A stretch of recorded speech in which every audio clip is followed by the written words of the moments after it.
قلب پانی ہے، اسے جو بھی شکل دے دی جائے اس میں ڈھل جاتا ہے کہ انسان اسی ہستی کا عکس ہے۔ نام مومن وچ مسیتاں، نام وچ کفر دی ریتاں، نام پاکاں وچ پلیتاں، نام موسیٰ نہ فرعون، کی جانا میں کون، کی جانا میں کون۔ آج ایک بہت گہرا بھید کہتی ہوں، اس بھید میں تمہارا راز ہے، تمہاری پہچان ہے، اور تمہاری پہچان میں رب کی پہچان ہے۔ یہ سانس کا راز ہے، سانس قلب سے ہے، قلب پانی سے ہے، پانی حیات سے ہے، حیات رب سے ہے۔ تو ایک بیٹے نے سوال کیا کہ جب اللہ پاک نے آدم کو بنایا تو فرشتوں نے اللہ پاک سے ایسا کیوں کہا کہ یہ زمین میں جا کر فساد مچائے گا، جبکہ فرشتوں کے پاس تو صرف اتنا علم ہی تھا جتنا اللہ پاک نے ان کو دیا تھا۔ یہ کیا راز ہے بتائیے گا ضرور۔ انسان میں فرشتہ بھی ہے، شیطان بھی۔ جب کوئی انسان نیک کام کرتا ہے تو کہا جاتا ہے کہ تم تو فرشتہ ہو، اور جب کوئی غلط کام کرتا ہے تو کہا جاتا ہے تم تو شیطان لگتے ہو۔ عمل اگر نیک ہوا تو فرشتہ، بد ہوا تو شیطان۔ عمل ایک حقیقت ہے اور نیکی یا بدی اس کے اوصاف ہیں۔ نیک عمل کرو گے تو اللہ کے بندے، اس کے غلام، اگر برا عمل کرو گے تو شیطان کے ساتھی، اس کی ماننے والے۔ تو کسی عمل کے ظہور میں آنے کے لیے، اس کو ظاہر میں آنے کے لیے کہ یہ کوئی نیک عمل ہے یا یہ کوئی برا عمل، کوئی اس عمل کو کرنے والا تو ہونا چاہیے، ورنہ وہ عمل صرف علم کی حد تک رہ جائے، اور جس کے علم میں وہ ہے اس کی حد تک وہ علم، وہ کلام رہ جائے۔ تو علم کو ظاہر کرنے کے لیے عمل ہونا چاہیے، اور عمل تب ظاہر ہوگا جب اس کے مقابلے میں کوئی عمل ہو۔ نیکی کا پتہ تب تک نہیں چل سکتا جب تک برائی نہ ہو۔ خوشی کی پہچان اس کی قدر تب ہوگی جب غم ہو، کھانے کی قدر تب ہوگی جب بھوک ہو۔ ان میں سے کسی ایک بھی شے کو ہٹا دیا جائے، یعنی کسی بھی شے کے جوڑے کو اگر علیحدہ کر دیا جائے اس کے جوڑے سے، تو ایک اکیلے عمل کا معنی سمجھ نہ آ سکے، عمل ہو ہی نہ۔ ایک نیکی کا عمل جاری ہے، ایک انسان نیک ہے، اور اس کو صرف اگر یہی معلوم ہو کہ نیکی کرنی ہے، اس کا ایک طریقہ ہے، وہ روزانہ لگاتار وہی نیکی دہرائی جا رہا ہے، تو وہ ایک ہی مقام پہ رکا رہے گا، نہ پیچھے ہٹے گا نہ آگے بڑھے گا۔ لیکن جب اس نیکی کے مقابلے میں کوئی برائی آ جائے اور وہ انسان اس برائی سے بچنے کے لیے نیکی بھی جاری رکھے اور اپنی جد و جہد بڑھائے، تو اس کے درجے پھر بڑھتے ہیں۔ اس کو پہچان ہوئی کہ برائی کوئی شے ہے جو نیکی کا الٹ ہے، اس کا جوڑا ہے، تو ہی گیم پھر آگے بڑھتی ہے، ورنہ جو جیسا چل رہا تھا ویسا ہی چلتا رہے۔ تو میں ایک چھپا ہوا خزانہ تھا، میں نے چاہا کہ میں جانا جاؤں، تو میں نے خلقت کو خلق کیا تاکہ پہچانا جاؤں۔ اور جب تیرے رب نے فرشتوں سے کہا میں زمین میں ایک نائب بنانے والا ہوں، فرشتوں نے کہا کیا تو زمین میں ایسے شخص کو نائب بنانا چاہتا ہے جو فساد پھیلائے اور خون بہائے؟ حالانکہ ہم تیری حمد کے ساتھ تسبیح بیان کرتے اور تیری پاکی بیان کرتے ہیں۔ فرمایا میں جو کچھ جانتا ہوں وہ تم نہیں جانتے۔ تو فرشتے کون ہیں؟ رب پاک کی وہ نام کی وہ خصوصیات، وہ ایٹریبیوٹس ہیں جو کسی انسان میں ظاہر ہوں، یا ان میں سے کوئی ایک ظاہر ہو انسان کے عمل سے، تو وہ ایسے انسان کو فرشتہ کہلاتی ہے کہ اس سے کوئی نیکی ہوئی تو ان اوصاف نے، رب کے ناموں کی ان خصوصیات نے رب سے کہا کہ جب سارا انتظام ٹھیک چل رہا ہے، تیری مرضی کے مطابق تیری تسبیح ہو رہی ہے، یعنی ہر کام جو بھی تو نے جس طرح دیا ہوا ہے اس حکم کے مطابق چل رہا ہے، تو پھر کیوں کوئی ایسی مخلوق سامنے لائی جائے جسے اختیار دیا جائے کہ وہ اپنی مرضی سے جو بھی عمل کرے؟ تو جب شعور جسم میں اتارا جائے گا تو لازمی شعور اور جسم میں فساد ہوگا، الٹ کام ہوں گے، شعور کے خلاف۔ تو رب پاک نے کہا کہ اگر کوئی ایسی مخلوق پیدا نہ کی جائے جو ان ناموں کی خصوصیات کو اور ان کے الٹ کام کو نہ کرے، تو پھر کائنات جہاں موجود ہے ویسی ہی چلتی رہے گی، اور میری پہچان کیسے ہوگی؟ میری خوبیوں کا، میرے اختیار کا پتہ کیسے چلے گا کہ میں سب سے بڑا ہوں؟ اگر سب ہوں گے ہی نہیں تو سب کو پیدا کر دیا۔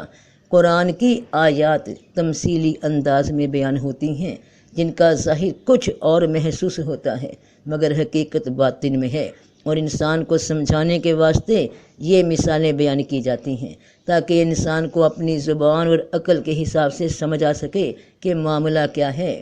اور اللہ نے آدم کو سب چیزوں کے نام سکھائے، پھر ان سب چیزوں کو فرشتوں کے سامنے پیش کیا، پھر فرمایا مجھے ان کے نام بتاؤ اگر تم سچے ہو۔ تو آدم کون؟ یعنی آدم، سانس، دم میں کون؟ وہ جو مٹی سے بنا لیا۔ وہ کون؟ مٹی یعنی کچھ نہیں سے کچھ بنا کر دکھا دیا رب نے، کیونکہ وہ ہر شے پہ قادر ہے۔ تو فرشتوں نے جو اعتراض کیا کہ ہم تو سب وہی کر رہے ہیں جو تو نے ہمیں بتایا، تو نئی مخلوق کیوں؟ تو جب اللہ پاک نے ان سے کہا کہ اب ذرا تم ان ناموں کے مطلب بتاؤ، ان کے الٹ چلو، ان کے مقابلے میں آؤ، تو کیا بولے؟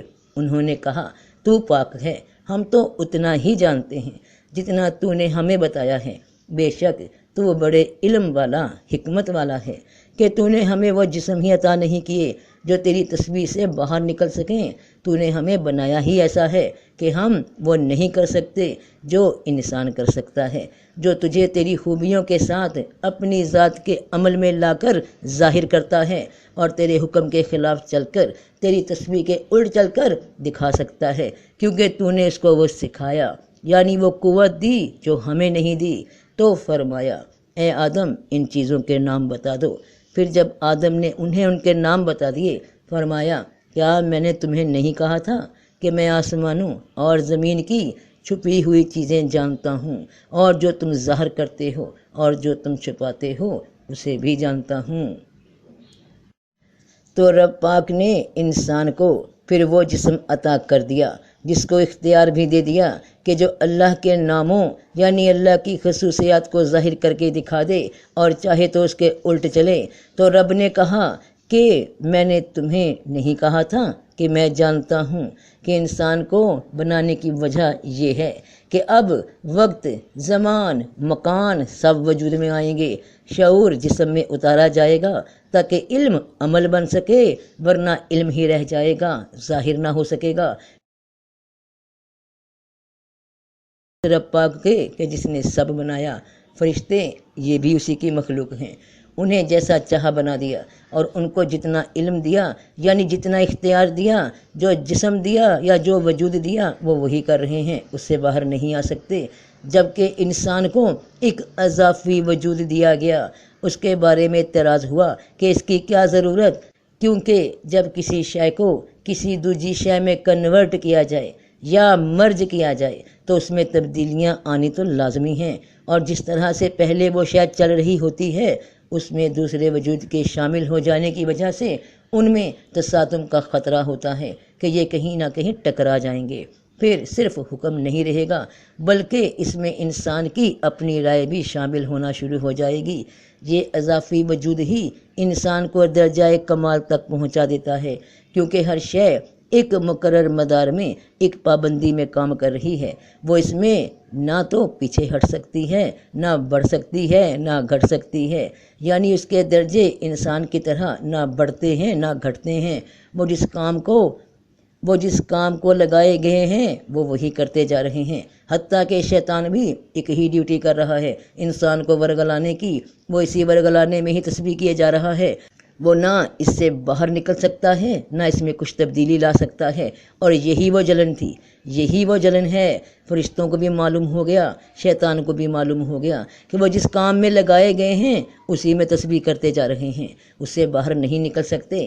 شیطان کو بھی یہی جلن ہوئی کہ میں اس سے بہتر ہوں تو ایک اضافی وجود مجھے کیوں نہ ملا جائے تو ہم بھی جس دائرے میں ہیں اس سے ہٹ کر کچھ کر کے دکھا سکیں۔ مگر نہ شیطان کو موقع ملا نہ فرشتے کو کہ ہر شے اللہ کی تسبیح میں لگی ہے، نہ تو چاند کی مجال کے سورج کو جا پکڑے اور نہ دن رات سے پہلے آ سکتا ہے۔ سب اسی کام میں لگے ہیں جو ان کے ذمے ہیں، اور وہ مخالفت کیوں نہیں کر سکتے، تسبیح سے باہر کیوں نہیں نکل سکتے، کیونکہ انہیں وہ اختیار، وہ وجود، وہ اضافی وجود دیا ہی نہیں گیا جو انکار کر سکے۔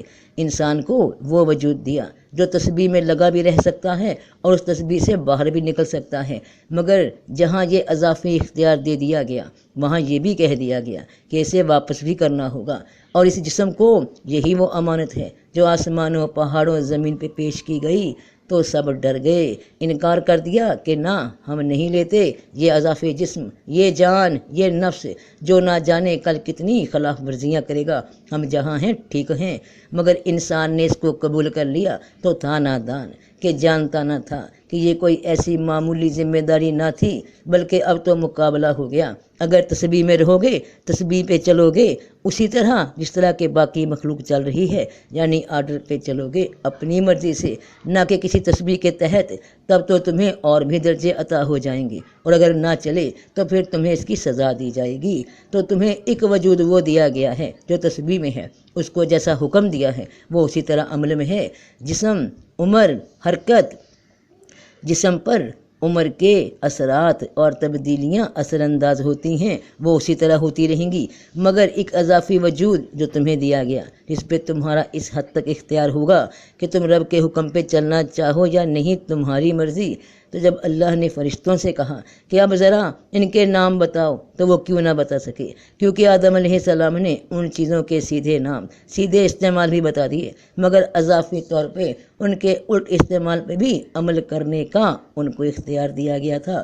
تو فرشتوں نے کہا کہ ہم تو صرف وہی جانتے ہیں جو رب نے بتایا، اور اس کو سیدھا استعمال اور ہر شے کا سیدھا استعمال ہی جانتے ہیں، جیسے کہ اس کو گردش کرنے کا حکم ہے۔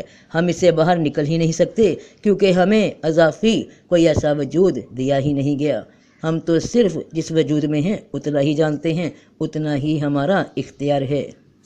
دل اور دماغ یا عقل اور خواہش جہاں اکٹھے ہوتے ہیں وہاں فساد ہی تو مچتا ہے۔